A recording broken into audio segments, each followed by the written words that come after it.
Hello friends, welcome to the second episode of civil side Gyan. So दोस्तों, पिछले episode में we had received lots of love.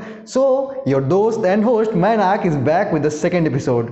So friends, हम लोग site पे अक्सर देखते हैं एक कॉमन चीज़ जिसको कहते हैं ब्रिक मैसनरी वर्क्स।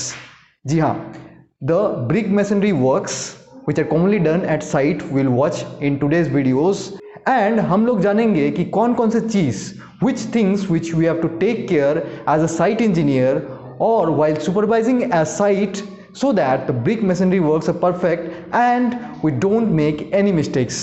So जानने के लिए आगे देखिए। So let's start.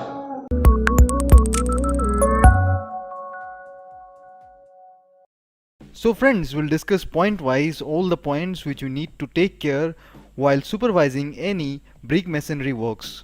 So the first point is the mortar ratio. So friends, as you can see here, the mason is pouring the mortar, putting the mortar between the joints of the bricks. So the ratio of cement is to sand in this mortar should be 1:6. So this ratio must be maintained and checked if you are a site engineer or if you are supervising a site during masonry works. The second point is the bed joints. So as you can see here, this is some mortar which has been placed over one brick in which another layer of bricks will be placed. So this bed joints of bricks or between the brick layers should be properly done. Otherwise it will compromise the strengths also. And also these gaps, all these gaps should be filled properly between the bricks. So the next point is that these bricks should not be exposed to bad weather. So friends, let us say after the brick masonry works is complete, it has not gained full strength, and after that you leave or expose the bricks to sunlight or extreme weather conditions like frosts. So to protect the fresh brickwork from severe environmental conditions, we can use polythene sheets in the case of high temperature. So the polythene sheet will protect the new brickwork until it gains the strength.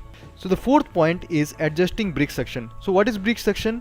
As you know that every brick absorbs some amount of water. So while preparing the mortar, we give a specific amount of water, but that may not be sufficient in the case of brick masonry works, as the brick absorbs some water in its suction process. Now as you can see in this video, the mason will add some extra water to make up for the brick suction which is required. So this point you need to take care of in site. As you can see here, he is adding some extra water to take care of the brick suction. So this was our fourth point. Now the fifth point is efflorescence. Now the water which the mason will use or the worker will use in brick masonry works should be potable water, which means it should be fit for drinking or it should be fit for usage. It should not be dirty. If it is dirty, it can develop efflorescence or green patches which will damage the building. So we should take care that the water which you use is potable. So the sixth point is dirt or mud. As you can see, red bricks are being used here which are fresh and without any dirt. So if any dirt is present in the brick surface, it should be thoroughly washed with water before its use. So friends, these were the 6 points which every site engineer or site supervisor should take care while supervising any brick masonry works, so that we can get the best possible construction. So friends, that's all for today. See you in the next video, and please continue to give your love and support to us through your comments, through your like, and also don't forget to share, because sharing is caring. Bye bye.